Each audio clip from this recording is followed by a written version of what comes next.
aku mau ngasih penjelasan tambahan ya soal OPV.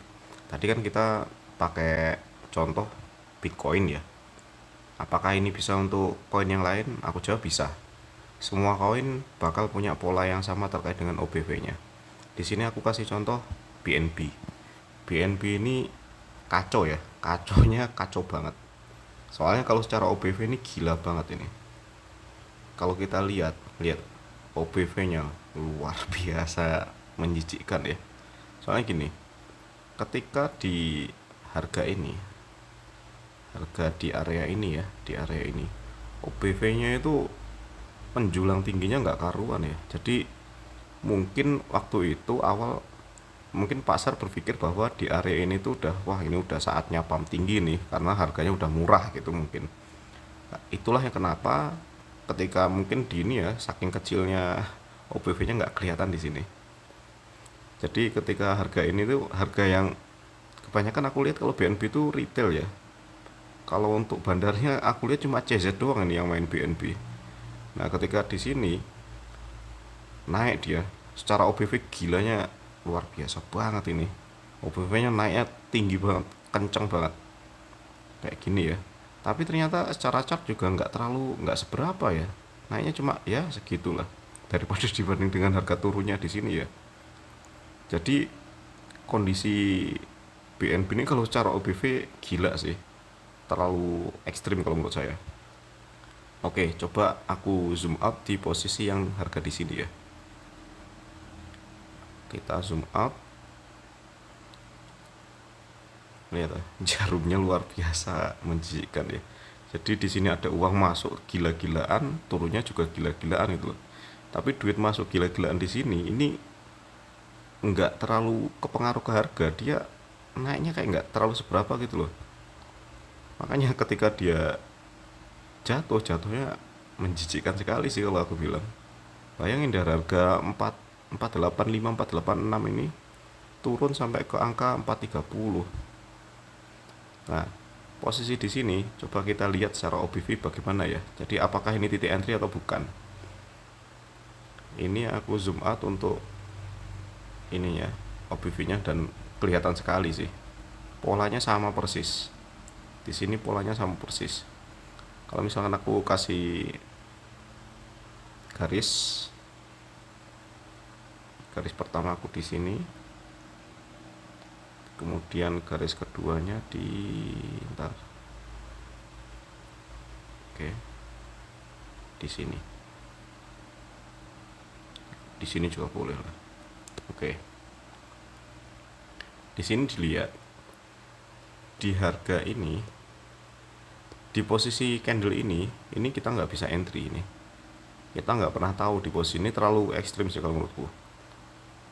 Orang yang berani entry di jarum ini kalau menurutku gambling ya. Di posisi ini kita belum ngerti apa yang terjadi di sini.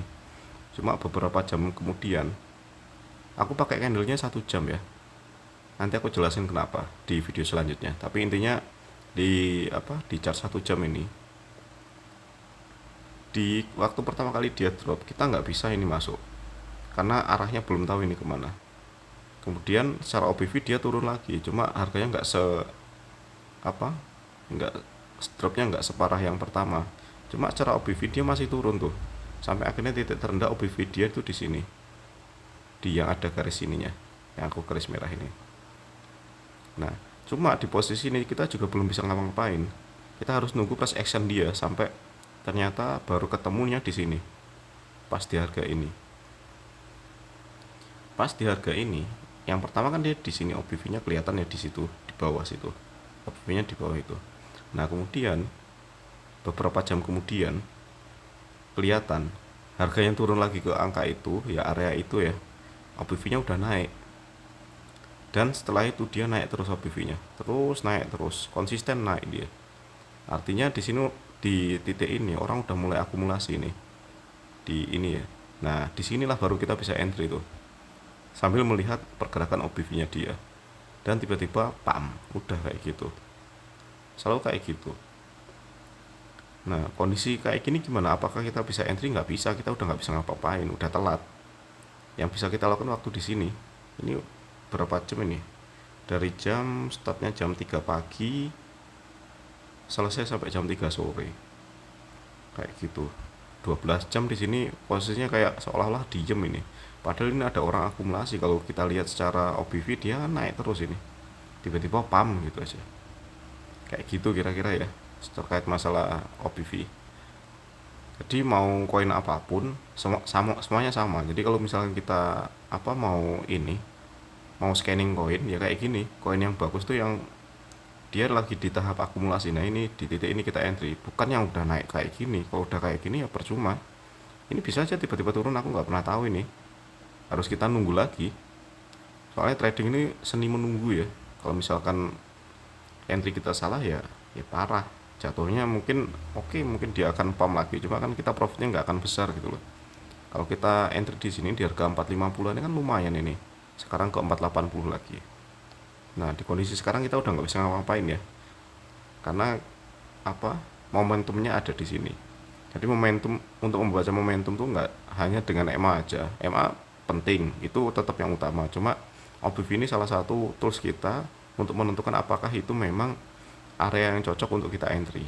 Kira-kira kayak gitu. Untuk terkait apa OBV di time frame yang lain, di sini kan aku pakai time frame 1 jam. Untuk yang 2 jam, 4 jam, 1 hari aku kasih di video selanjutnya ya. Soalnya kalau misalnya aku numpuk di sini nanti jadinya malah nggak konsen sama kontennya aku kasih di sini. Ya kira-kira kayak gitu ya. Aku lanjutin di video selanjutnya.